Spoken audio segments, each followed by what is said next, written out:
नमस्कार सभी को।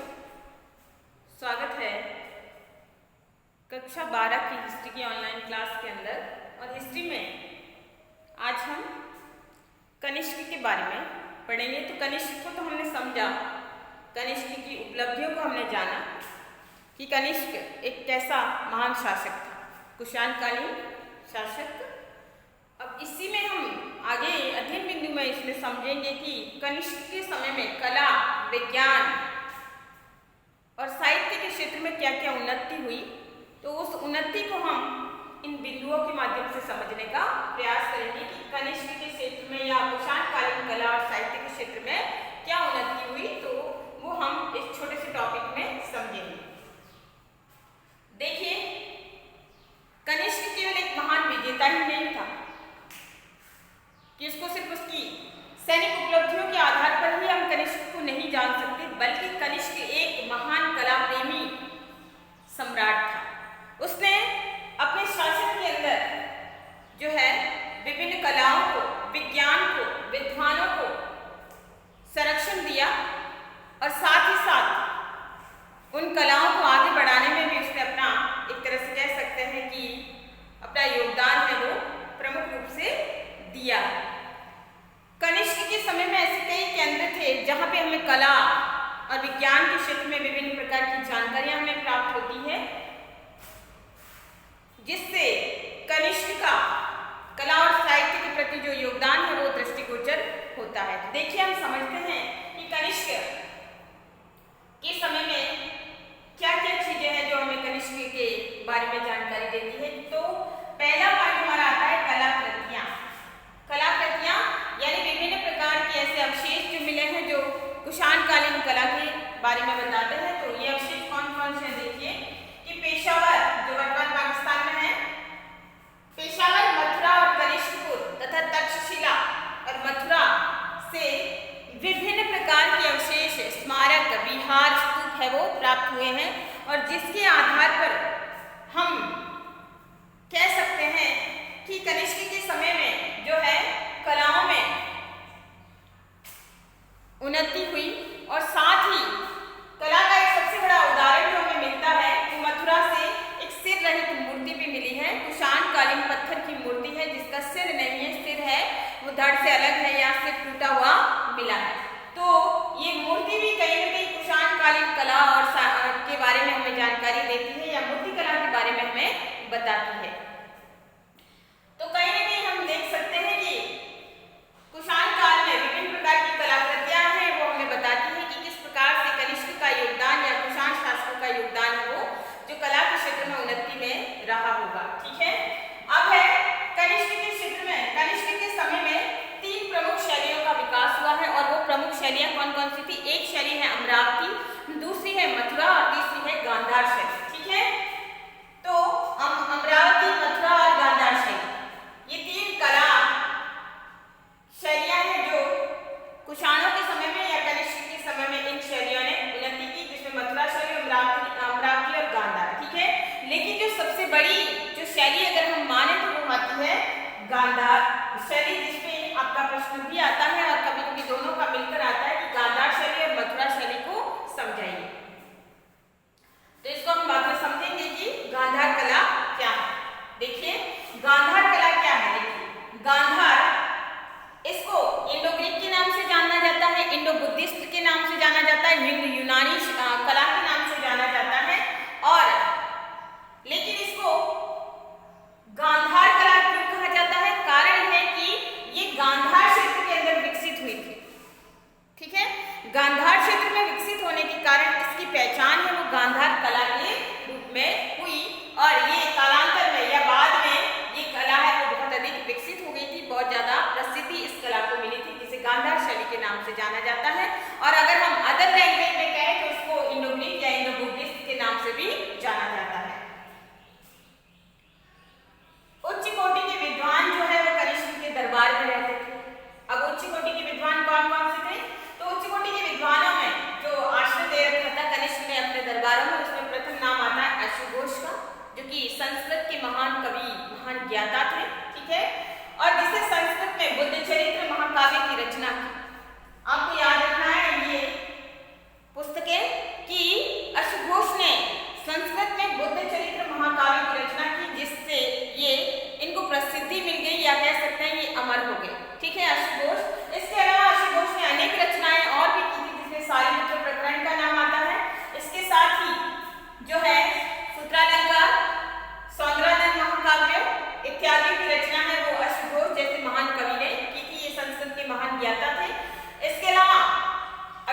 वैज्ञानिकों के रूप में माने तो कनिष्क के दरबार में नागार्जुन जैसे महान वैज्ञानिक भी रहते थे, ठीक है, जिनका नाम था नागार्जुन, और जिन्होंने सापेक्षवाद और शून्यवाद का सिद्धांत वो प्रतिपादित किया था, या ये सापेक्षवाद या शून्यवाद के प्रवर्तक माने जा सकते हैं।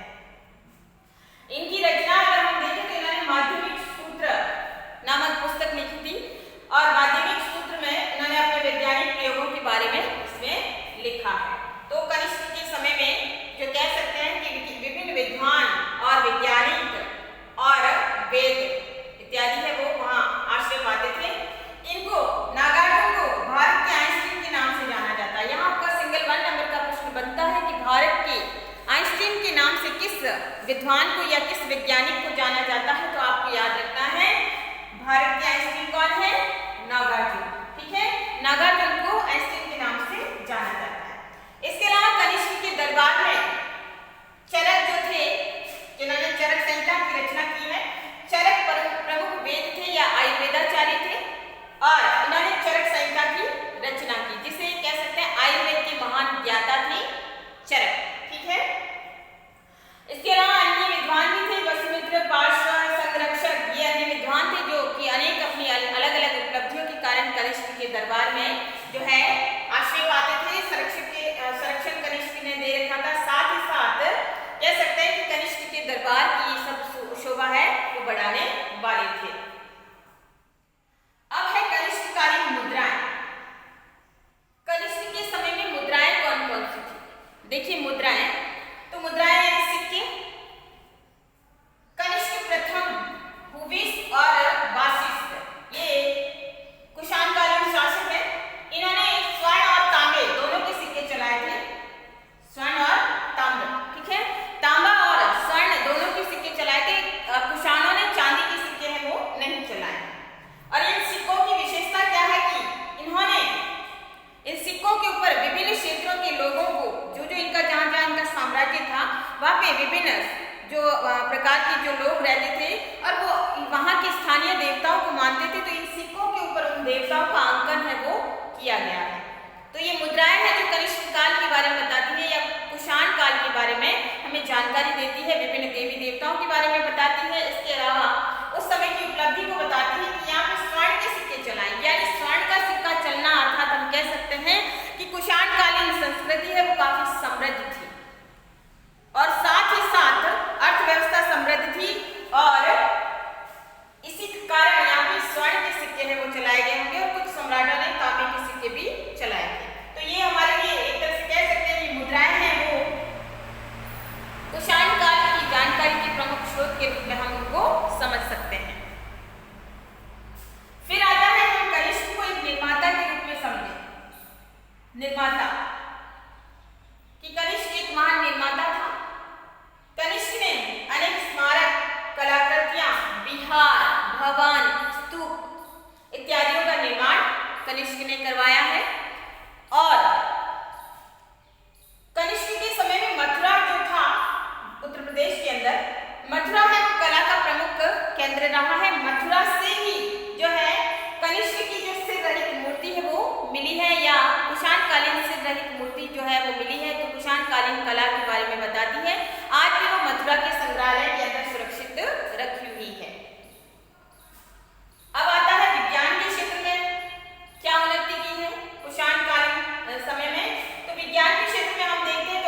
गद्दी पर बैठा तो उस समय कनिष्क ने एक नई प्रथा शुरू की थी, या एक नया संवत शुरू किया था जिसका नाम था शक संवत। ठीक है, तो 78 ईस्वी से उसने एक नया शक संवत शुरू किया जो कि आज भी वर्तमान में भी प्रचलन में है या आज भी प्रचलित है। कनिष्क के समय में गांधार कला में उन्नति हुई। 3 कलाएं थी, गांधार कला, मथुरा कला और अमरावती कला। ठीक है, तो खास जो हमारा प्रश्न आता है गांधार कला के ऊपर आता है कि गांधार कला क्या है। तो हम गांधार कला को समझते हैं, उसकी विशेषताओं को समझते हैं कि गांधार कला, ठीक है, 50 ईस्वी पूर्व से 500 ईस्वी पूर्व तक का इसका समयकाल माना जाता है, इसका विकास का समयकाल होता है माना जाता है और इसको विभिन्न नामों से जाना जाता है, हिंदू यूनानी, इंडो ग्रीक, इंडो बुद्धिस्ट और इंडो रोमन।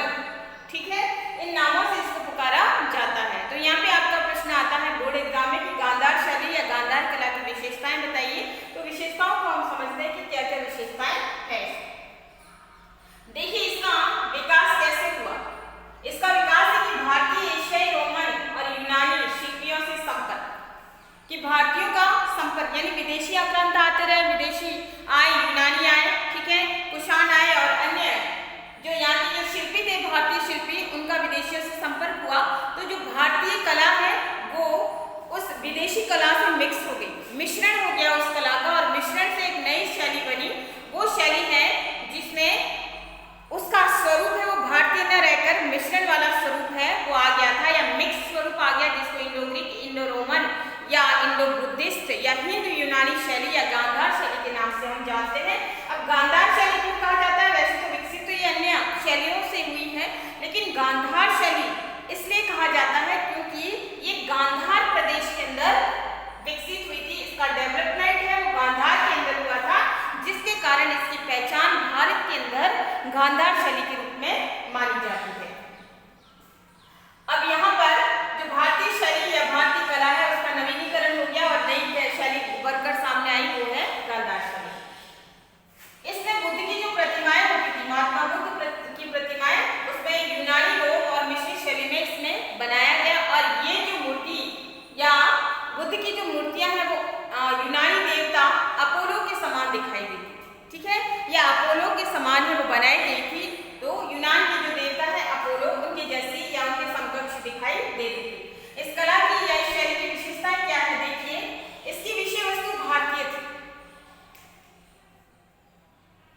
ठीक है, यानी भारतीय मूल से ही उत्पन्न हुई है तो विषय वस्तु भारतीय थी, लेकिन इसके निर्माता है वो यूनानी माने जाते हैं।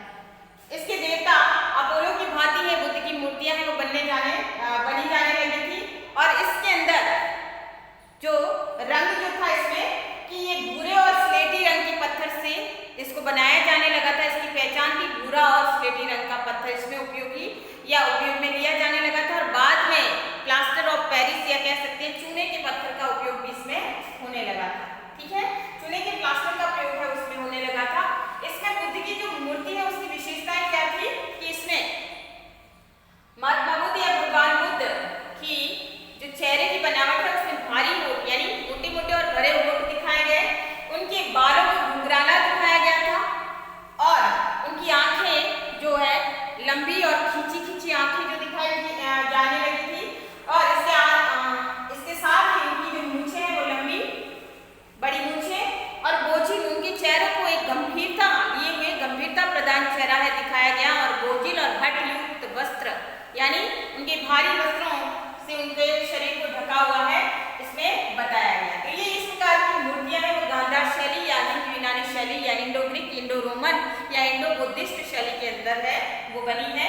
तो ये गांधार शैली की विशेषता थी। ठीक है, तो यहाँ पे आपका प्रश्न 2 से 4 नंबर का प्रश्न आता है, तो यहाँ पे आपको ध्यान देना है कि गांधार शैली की विशेषताएं क्या थी। हालांकि अन्य शैलियां भी विकसित हुई है, अमरावती शैली भी अपने समय पर चलती रही स्वतंत्र रूप से, लेकिन इस शैली की विशेषता सबसे महत्वपूर्ण मानी जाती है। ठीक है, तो ये आपको ध्यान रखना है, आपके गांधार शैली वाला प्रश्न है वो मुख्य रूप से आता है। अब अगर हम देखें तो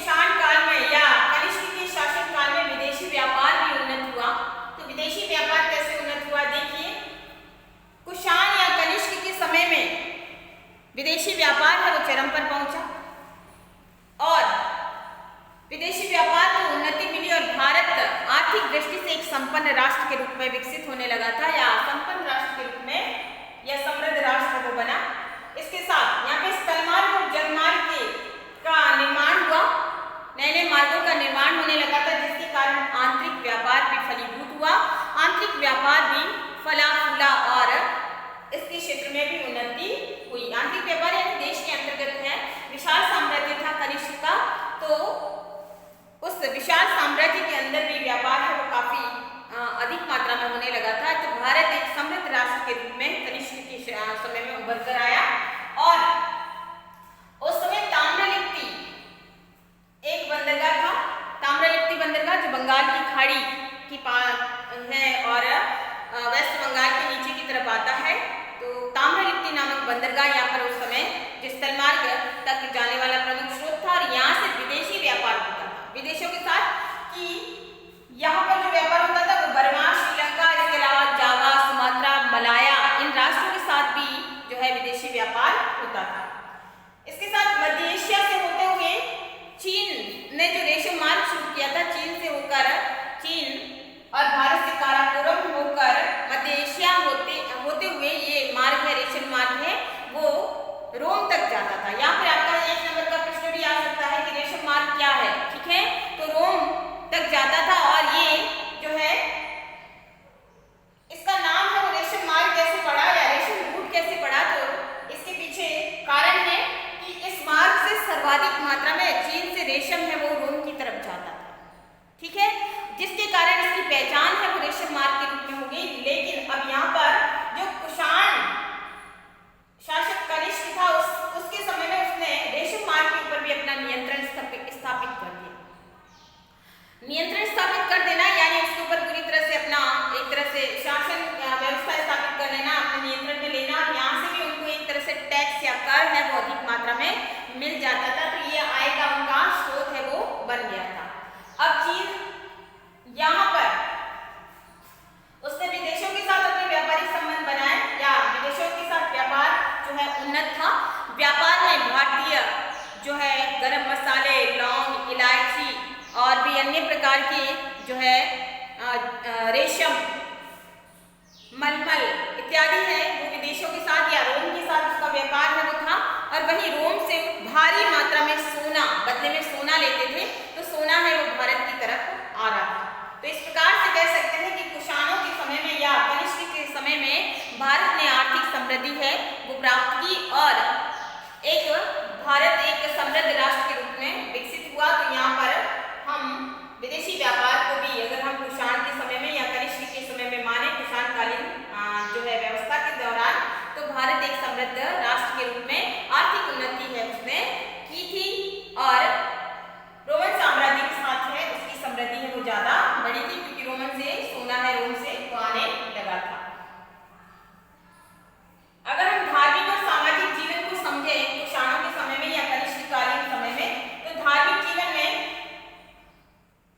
जो है कुषाण शासकों ने देवपुत्र की उपाधि है वो धारण की थी। देवपुत्र अर्थात देवताओं का पुत्र, यानी उन्होंने राजत्व में देवत्व का सिद्धांत है वो लागू किया था, यानी देवताओं के समकक्ष या देवताओं जैसा ही उन्होंने अपने आप को बताया था।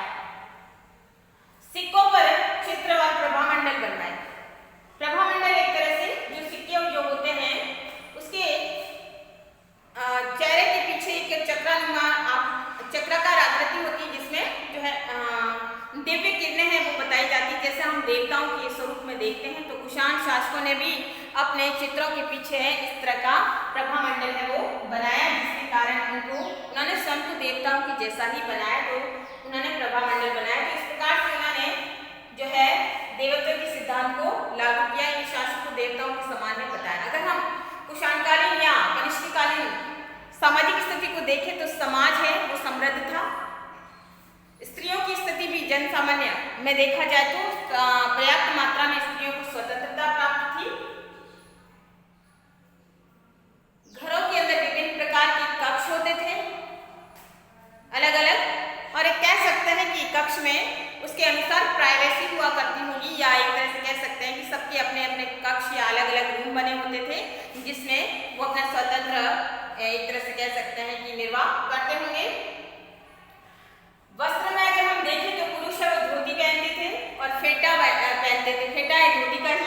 होता है, सिर में साफा भी बांधा करते थे।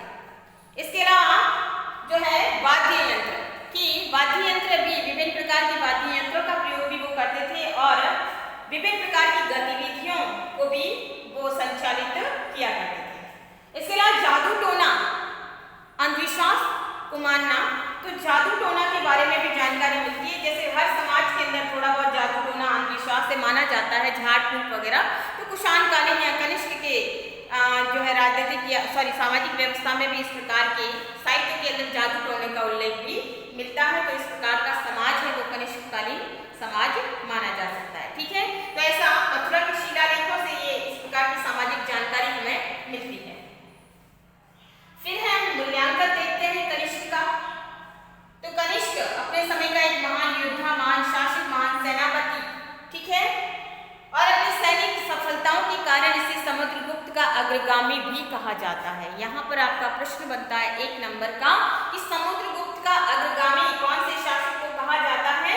तो सैन्य सफलताओं के कारण कनिष्क को ही समुद्रगुप्त का अग्रगामी कहा जाता है।